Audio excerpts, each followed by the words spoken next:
नमस्कार, मैं हूं आपके साथ मयंक। तो देखिए, अमेरिका का एयरक्राफ्ट कैरियर जो है वो ओमान की खाड़ी में पहुंच चुका है। अब्राहम लिंकन जो है वो ओमान की खाड़ी में है और ईरान के और करीब पहुंच रहा है। लेकिन इसी बीच एक बड़ी खबर आई है। देखिए, आपने इस वीडियो का थंब देखा होगा और आप सोच रहे होंगे कि मैंने ये क्यों लिखा कि अब्राहम लिंकन गायब हो गया है। देखिए, इसकी बड़ी वजह है, जैसे ही अमेरिका का ये एयरक्राफ्ट कैरियर ईरान के करीब पहुंचा, उसने जो पहला काम किया है वो अपने ट्रांसपोंडर्स जो हैं वो बंद कर दिए हैं।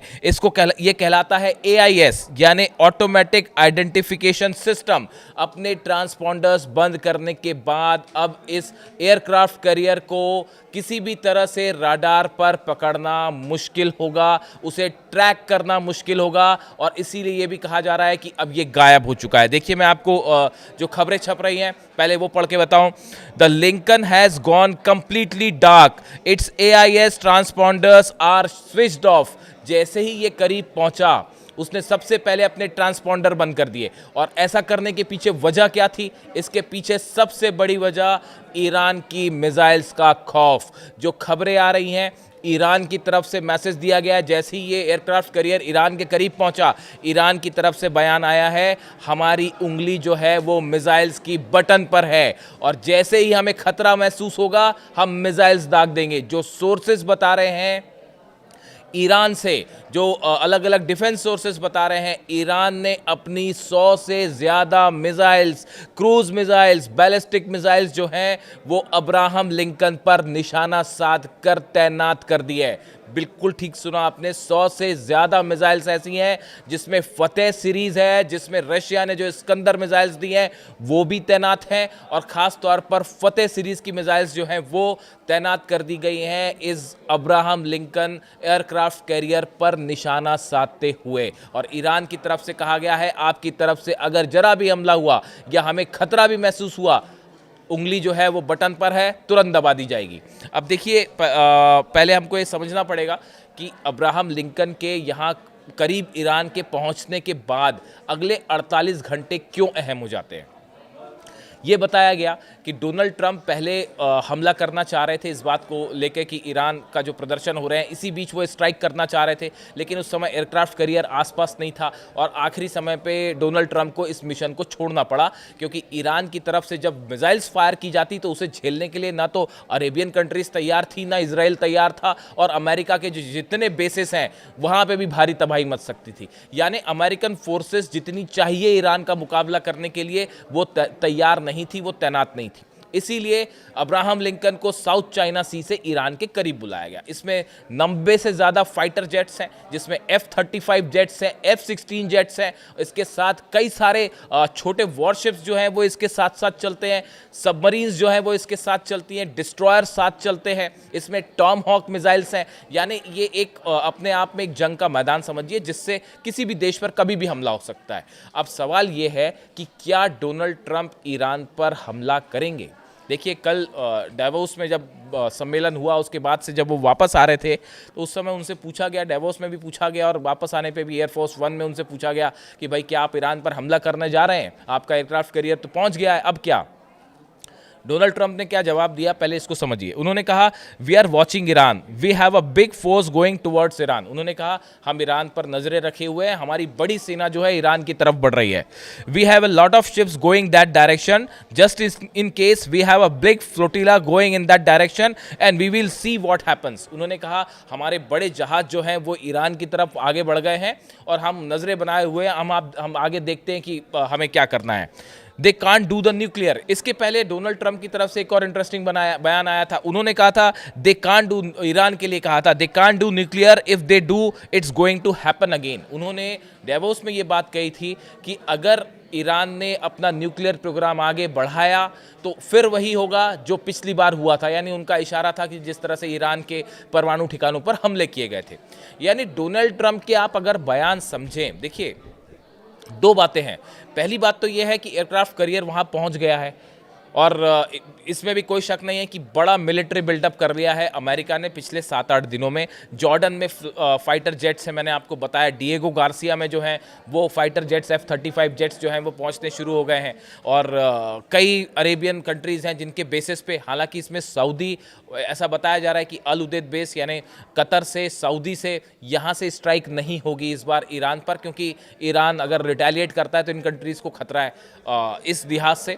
लेकिन बाकी इलाकों में तेजी से अमेरिका ने अपना मिलिट्री बिल्टअप किया है। सैनिकों की संख्या बढ़ाई है, F-35 जेट्स पहुंच गए हैं, रिफ्यूलिंग प्लेन्स पहुंच गए हैं, टॉम हॉक मिसाइल्स का बड़ा जखीरा पहुंच गया है। तो इसके लिहाज से ये माना जा रहा है, और अब एयरक्राफ्ट कैरियर भी पहुंच चुका है। यानी क्या अब ये माना जाए कि अगले 48 घंटे बेहद अहम है। लेकिन आप अगर मतलब जहां तक मैं समझ पा रहा हूं चीज़ों को, ये डोनाल्ड ट्रंप के आप ये बयान देखिए जो उन्होंने डावोस में दिए या वहां से वापस आते हुए एयरफोर्स 1 में दिए हैं। ऐसा लगता है कि अभी तक डोनाल्ड ट्रंप इस बात को लेकर फैसला नहीं कर पाए हैं कि ईरान पे हमला किया जाए या ना किया जाए। देखिए ये बयान, मतलब ये मेरी पर्सनल ओपिनियन है मेरा ये, कि ऐसा लगता है उनके बयानों को देख के कि अभी तक वो ये फैसला नहीं कर पाए हैं कि हमला किया जाए या ना किया जाए। और इसकी सबसे बड़ी वजह है ईरान इस बार बड़ा रिटेलिएशन करने के लिए तैयार है। अगर ईरान पर जरा भी आपने हमला किया, अगर उस पर एक भी मिसाइल फायर हुई, इसका नतीजा ये होगा, मैं अगेन फिर से रिपीट कर रहा हूँ, 700 खैबर मिसाइल्स जो हैं वो ईरान के बॉर्डर पर तैनात हैं। कल हमने देखा कि तेहरान में जिस तरह से रात के समय मिसाइल्स का ज़खीरा निकला, और उसमें बताया जा रहा है कि फतेह सीरीज़ की कई मिसाइल्स थी, ड्रोन्स थी, जो कि मिसाइल सिटी से अपनी सुरंगों से ईरान ने निकाली है और बॉर्डर पर तैनात कर दी है। यानी पहले से जो वो मिसाइल्स तैनात थी वो तो है ही, अब ईरान के तमाम शहरों के आसपास मिसाइल्स तैनात हो गई है। इसी बीच खबर ये भी है S-400 भी तैनात है, और जो 16 प्लेन पहुंचे चाइना से, कार्गो प्लेन्स, वो क्या लेके पहुंचे होंगे आप अंदाज लगा लीजिए। डिफेंस सिस्टम क्या कहा जा रहा है कि चाइना का भी तैनात हो गया है। इस सिचुएशन में अमेरिकन फाइटर जेट्स को कम से कम बड़ी चुनौती है कि अगर ईरान पर फाइटर जेट से आपने हमला किया, F-35 F-16 से, और अगर S-400 है और चाइनीज सिस्टम है, तो ये आप तय मान के चलिए कि अमेरिका के जहाज़ों को बड़ा खतरा होगा ईरान पर हमला करना। वैसा आसान नहीं होगा कि पिछली बार आए वो S-300 था उस समय ईरान के पास, वो भी अपडेटेड नहीं था, पुराना वर्जन था।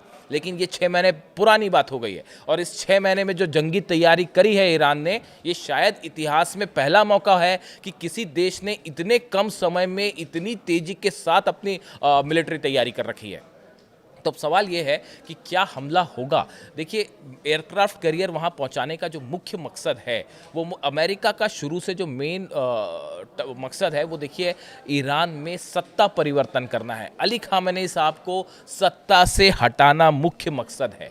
लेकिन अमेरिका की ही जो खुफिया रिपोर्ट्स कह रही हैं, ईरान की नहीं, अमेरिका और इजराइल की खुफिया रिपोर्ट्स ये कह रही हैं कि ये जो कोशिश की गई इजराइल की तरफ से, अमेरिका की तरफ से, जो ईरान कह रहा है कि यहाँ पे जो है अशांति फैलाने की कोशिश हुई, ईरान में हिंसात्मक प्रदर्शनों की कोशिश हुई, और ये जो सत्ता परिवर्तन की कोशिश थी, ये ऑलरेडी नाकाम साबित हो गई है। ये खुद अमेरिकन एजेंसीज इस तरह की बातें करने लगी हैं, इजराइल की एजेंसी ये बातें करने लगी हैं कि जो सत्ता परिवर्तन की कोशिश थी, जो प्लान था, ये अधूरा रह गया है, फेल होता दिखाई दे रहा है, जिस तरह से ईरान ने इस पूरे मैटर को टैकल किया। और इस बीच में अगर आप हमला करते भी हैं तो भी ईरान में सत्ता परिवर्तन बेहद मुश्किल होगा, इम्पॉसिबल होगा, क्योंकि ईरान वेनेजुएला तो है नहीं, बड़ा रिटेलिएशन होगा। जितने अमेरिकन बेसेस हैं उन पर हमले होंगे, साथ ही जो हैं वो अमेरिका के साथ नहीं है। सऊदी और कतर जैसे देशों ने ये कह दिया कि भाई आप हमारे बेस का इस्तेमाल मत करिए वरना हमारे यहाँ मिसाइल्स गिरेंगी, तो उसको लेके एक अलग समस्या खड़ी हुई है। इजराइल जो है वो थर्ड सिस्टम, अब इजराइल पहुँच रहे हैं, इजराइल के पास जो है वो डिफेंस सिस्टम्स नहीं है ईरान की मिसाइल्स रोकने को लेकर। और इसी बीच अब्बास अराक्ची जो विदेश मंत्री हैं, उनका भी कल बयान आया। जब डोनाल्ड ट्रंप ने डेवोस से बयान दिया तो इन्होंने जो है, इनकी तरफ से भी बयान आया। Iran's foreign minister Abbas Araghchi has issued a stern warning to the United States saying Iran would fire back with everything we have. उन्होंने कहा आपने अगर हम पे हमला किया तो हम अपनी पूरी ताकत के साथ, हमारे पास जो भी हथियार हैं, सबसे हम करारा जवाब देंगे। यानी ईरान इस बार वो करने को तैयार है जो शायद आपने पहले कभी नहीं दिखा होगा। और इसीलिए कहा गया कि हमारी उंगली जो है वो इस बार ट्रिगर पर है। आपके अब्राहम लिंकन ने ज़रा भी हरकत की वहाँ तो यहाँ से सीधा बटन दबेगी, और ये खबरें हैं ही कि 100 से ज़्यादा मिसाइल्स जो हैं वो अब्राहम लिंकन को लेकर तैनात हैं, पर को निशाने पर जो है साध कर रेडी कर ली गई।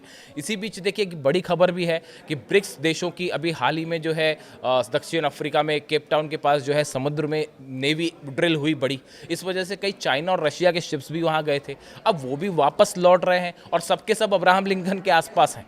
तो ये भी एक बड़ा इंटरेस्टिंग है, अगर आप मैरीटाइम न्यूज़ में इंटरेस्ट रखते हैं और आप पढ़ेंगे तो ओमान की खाड़ी के आसपास जो है वो चाइना के भी कई वॉरशिप है और रूस के भी वॉरशिप है जो वापस आ रहे हैं दक्षिण अफ्रीका से। अब सब देख रहे हैं कि भाई ये जो है एयरक्राफ्ट कैरियर इनका जो है अब्राहम लिंकन यहाँ मौजूद है। तो भले अब अब्राहम लिंकन वहाँ पहुँच गया हो, लेकिन अभी तक एज ऑफ नाउ अभी लगता है कि ये ट्रंप अभी तक ये फैसला नहीं कर पाए हैं, क्योंकि ईरान इस बार वो करने को तैयार है जो शायद पहले कभी नहीं हुआ। और इसी बीच एक बड़ी नज़र, मैं फिर से रिपीट करता हूँ, डिएगो गार्सिया में क्या B-2 बॉम्बर्स पहुंच रहे हैं, इसकी अभी तक कोई खबर नहीं है। इस पर नज़र बनाए रखिएगा, क्योंकि ऐसा लगता है कि ईरान पर अगर हमला होगा एक बार फिर, जो दूसरा ऑप्शन ईरान के एडमिनिस्ट्रेशन ने या ईरान की सेना ने दिया है डोनाल्ड ट्रंप को कि आप एक फुल फ्लेजेड वॉर मत करिए वरना रशिया और चाइना इन्वॉल्व हो गए तो मुश्किल हो जाएगी। तो आप क्या करिए, आप लिमिटेड स्ट्राइक करिए। अगर ईरान परमाणु कार्यक्रम, देखिए असल मुद्दा परमाणु कार्यक्रम है, पहला रिजिम चेंज वो हो नहीं सकता, अब परमाणु कार्यक्रम तो चल ही रहा है, ईरान रोकने को तैयार नहीं है। उसके लिए रोकना तो छोड़िए, और कल भूकंप आया वहाँ पे, आपने देखी होगी खबरें, कल ईरान में जो है वो फिर साफ भूकंप आ गया, और वो भूकंप आया 4 पॉइंट कुछ का, और फिर जैसे ही वो भूकंप आया, वो एक न्यूक्लियर रिएक्टर है उसके पास जो है भूकंप आ गया, और उसके बाद फिर खबरें चल पड़ी यूरोप में और अमेरिका में कि अरे भाई कहीं न्यूक्लियर टेस्ट तो नहीं हो गया, कहीं न्यूक्लियर टेस्ट तो नहीं हो गया। यानी ईरान के न्यूक्लियर बम का इतना खौफ और इसकी इतनी चर्चा की क्या बताया जाए। तो इस बीच में अब्राहम लिंकन भले वहाँ पहुँच गया हो, लेकिन अब्राहम लिंकन के लिए इतना आसान नहीं है इस बार की हमला करना, और अगर हमला होता है और ये एक ऑल आउट वॉर की तरफ मामला बढ़ गया तो इसमें सबसे ज़्यादा नुकसान किसी को होगा तो वो इजराइल को होगा। अब इससे जुड़ा जो भी अपडेट है वो आप तक पहुँचाएंगे। एयरक्राफ्ट कैरियर वहाँ पहुँच गया है, इससे जुड़ी जो भी जानकारी होगी, अगला कदम क्या अमेरिका का होता है, हमारी नज़र है, जो भी खबर होगी आप तक पहुँचाएंगे। Thank you so much.